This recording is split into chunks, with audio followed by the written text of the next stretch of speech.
Masechet Shabbat Daf Lamed Vav, on commence, Bezrat Hashem, à la 5e ligne, Kedera ou Chisda.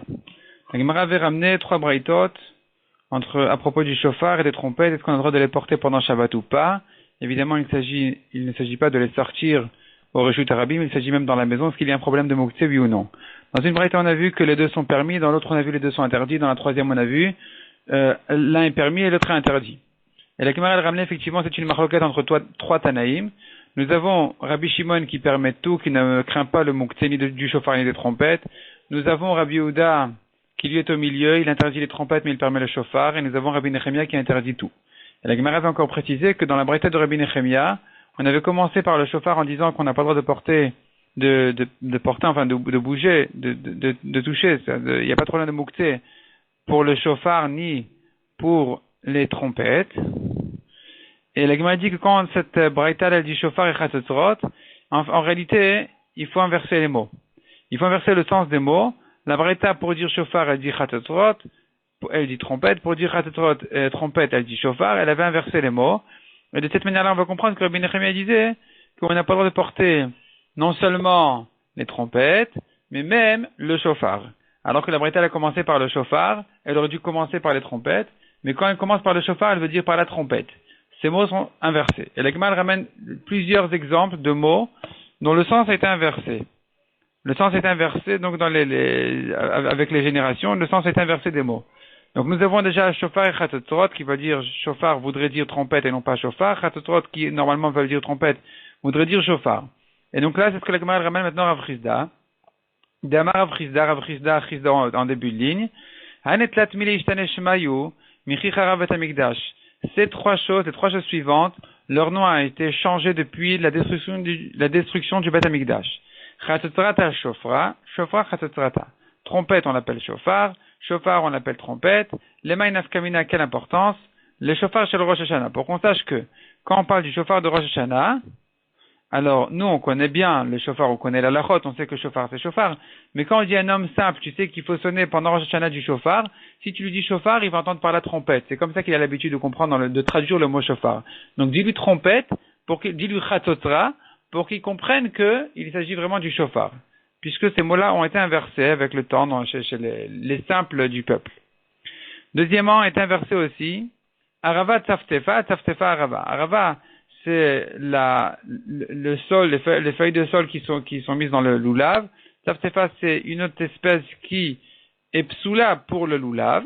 Nous, on utilise ce qu'on appelle arava, ce qui s'appelle en réalité en Lashon HaKodesh la arava, mais pas la tzaftefa, et eux, les gens simples du peuple, ils ont l'habitude d'inverser, d'échanger les noms. Donc, voilà, il faut savoir que quand tu dis à quelqu'un comme ça, tu lui dis, mets dans ton loulav une arava, ne lui dis pas arava. Parce qu'il va comprendre la tzaftafa. Il faut lui dire au contraire tzaftafa pour qu'il comprenne de quoi il s'agit, pour qu'il ne se trompe pas, qu'il mette vraiment ce qu'il faut. Donc ça c'est la deuxième chose qu'on a vu, arava, tzaftafa, et tzaftafa on l'appelle arava. Les maï nafkamina dit la Gemara, quelle importance les loulav pour savoir qu'est-ce qu'il faut mettre dans le loulav, comment parler aux gens qui ne savent pas exactement aller à la route. Troisièmement, ptora ptorta, ptorta ptora. Donc ptora en réalité c'est une table. La grande, on l'appelait au début ptora, et la petite au début on l'appelait ptorta. Et avec le temps, ça a été inversé. Les maï nafkamina, quelle importance, les mecs memkar, en ce qui concerne le commerce. Donc, en ce qui concerne le commerce, il faut savoir qu'est-ce qu'on veut dire par là, en disant ptora, ptorta, qu'est-ce qui est la grande, qu'est-ce qui est la petite. Amar Abaye. Af anan, af anunomar, nous aussi, nous avons ajouté encore d'autres choses qui, avec le temps, ont aussi été inversées. Hovlila bekase, bekase hovlila. Donc, ovlila, c'est un estomac de l'animal qui s'appelle Hemses. Bekase, c'est un autre estomac de l'animal qui s'appelle Betakosot, en Lashon HaKodesh. Et ça a été inversé avec le temps. Et qu'est-ce qu'on a besoin de savoir que c'est inversé? Les Maïnaf Kamina demande à Gemara. Les Machat Shenimtset Beovi Betakosot. On a une halakha qui dit, si une aiguille a été trouvée dans l'épaisseur de l'estomac qui s'appelle Betakosot, les Mitzad Echad Kshera ou Mishnet Dadim Trefa. Si l'aiguille a été trouvée que d'un côté, elle était plantée dans la chair d'un côté, mais elle n'est pas ressortie de l'autre, alors c'est kasher, mais si elle est ressortie de l'autre côté, alors c'est taref. Betakosot, en réalité, c'est un estomac, donc comme un sac, dans lequel il y a une sorte de forme de toutes sortes de petits verres. Des petits verres, c'est pour ça qu'on appelle betakosot. Comme des petits gobelets comme ça, des petits verres. Et là-bas, l'animal digère sa nourriture. En tout cas, si ça traverse d'un verre à l'autre, donc de l'intérieur d'un verre à l'autre, à l'intérieur du verre d'à côté, ça s'appelle tétaref. Sinon, c'est kasher. Et ici, il y a une différence entre l'estomac qui s'appelle betakosot et l'estomac qui s'appelle emses, hovlila et bekase. Il y a une différence entre les deux, que cette halakha n'a été dite qu'en ce qui concerne l'estomac qui s'appelle betakosot, en réalité. Et donc, il est important de savoir qu'aujourd'hui, où les noms étaient inversés, alors il faut savoir que cette halakha, en réalité, quand on l'a dit à quelqu'un qui ne sait pas vraiment la halakha, qui ne connaît pas les références, il faudrait lui dire que l'aiguille, cette halakha-là ne concerne que ovlila. Il ne faut pas lui dire bekase, parce que bekase, c'est le vrai mot. Mais comme il est inversé, quand tu vas lui dire bekase, il va comprendre de là ovlila, il va comprendre l'autre estomac. Donc il ne faut surtout pas les inverser. En ce qui concerne l'autre estomac, la halakha est que dès que l'aiguille est rentrée dedans, c'est terminé, il est taref. Donc on n'a pas intérêt à dire que si c'est rentré, c'est pas ressorti de l'autre côté, c'est kasher, en ce qui concerne le bekase, parce qu'en réalité, aujourd'hui, on comprend que c'est ovlila.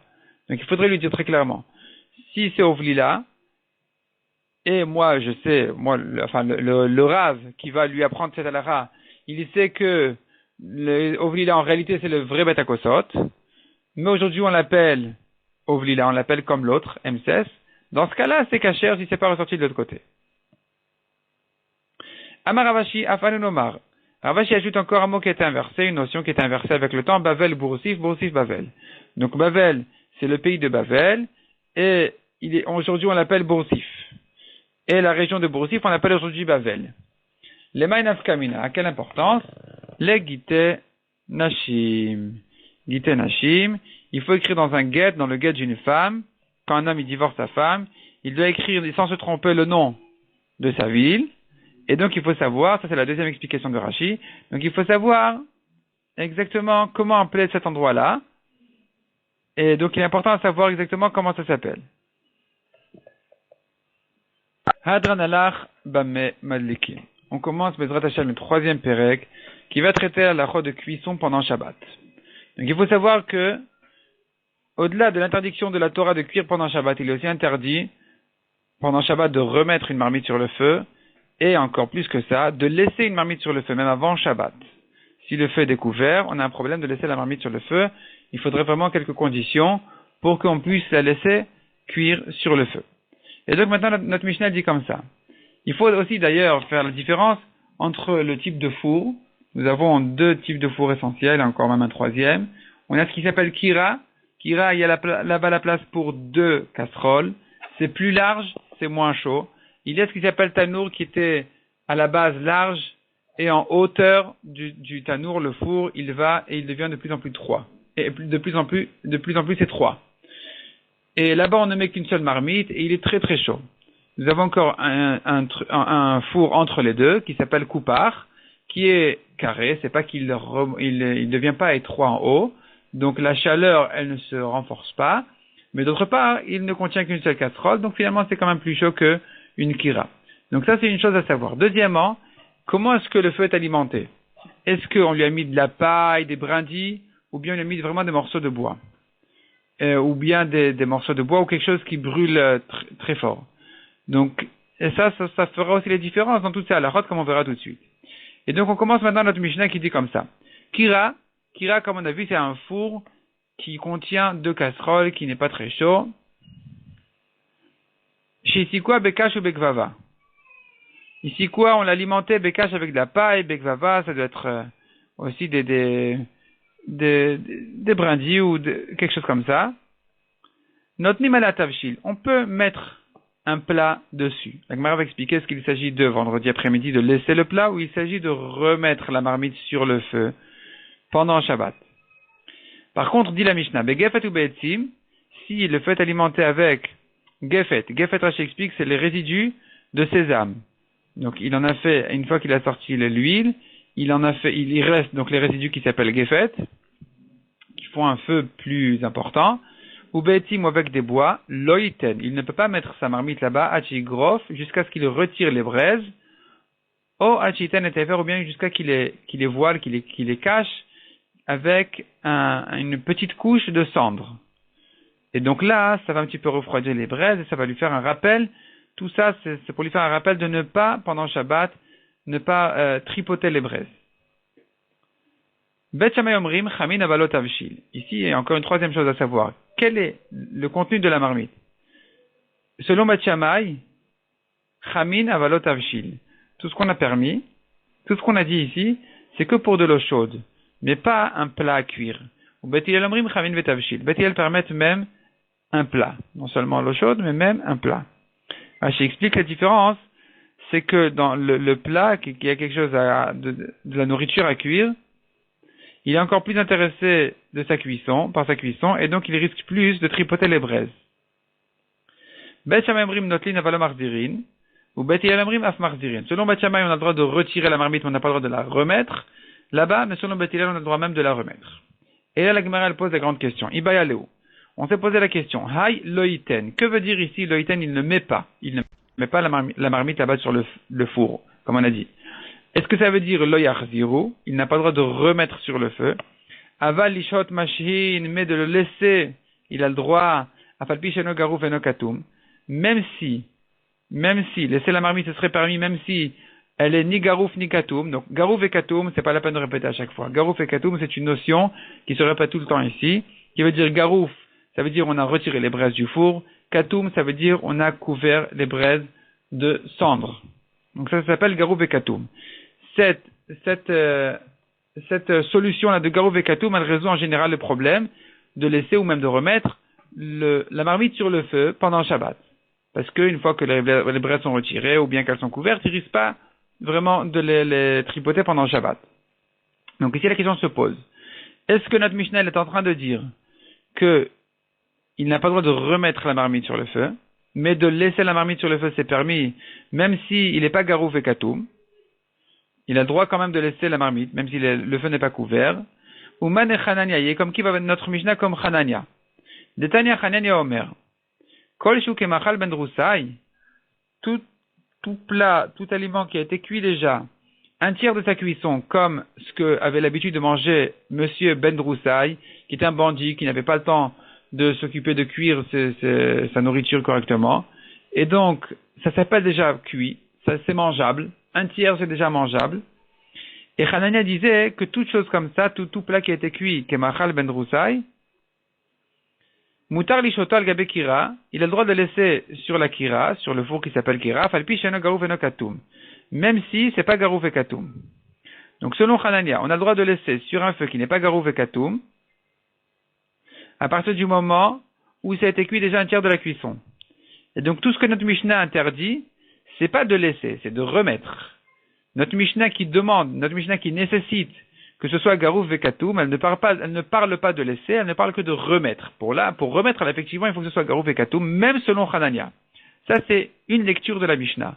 Odilma, ou peut-être, propose la Mishnah, la Gemara, une autre lecture de notre Mishnah, lishhot nan. Notre Mishnah vient interdire de laisser le plat sur le feu, sauf s'il est garouf et katoum. Vei garouf et katoum in, ilolo. Si les garouf et katoum, c'est permis. Sinon, c'est interdit. Mais chol shikan yarzir, et a fortiori, il serait interdit de remettre la marmite sur le feu si c'est pas garouf et katoum. Donc il est important de savoir est-ce que notre Mishnah va comme Hanania ou pas, parce qu'on veut savoir aussi si notre Mishnah est comme Hanania. Peut-être que la halakha est comme lui. Sinon, peut-être que la halakha n'est pas comme lui. La Mishnah elle a une force spéciale. Ça veut dire, on a une stam Mishnah, une Mishnah qui ne précise pas que c'est la vie d'un certain Tana. Donc on a l'impression que Rabbi voulait nous dire par cette Mishnah-là que c'est comme ça la halakha.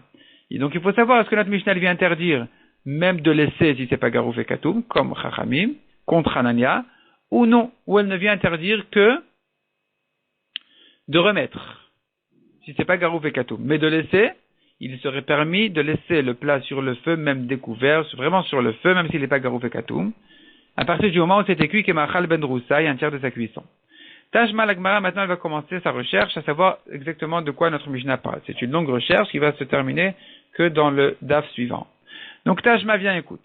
Midektan et Treba Vebematnit, du fait que dans notre Mishnah nous avons deux cas, Bet Shammai Omrim Chamin Avalot Avshil, ou Bet Hillel Omrim Chamin Vetavshil. Donc premièrement, notre Mishnah dit selon Bet Shammai, la discussion entre Bet Shammai et Bet Hillel, est-ce qu'on ne parle dans la Mishnah que d'eau chaude ou même d'un plat, d'un aliment?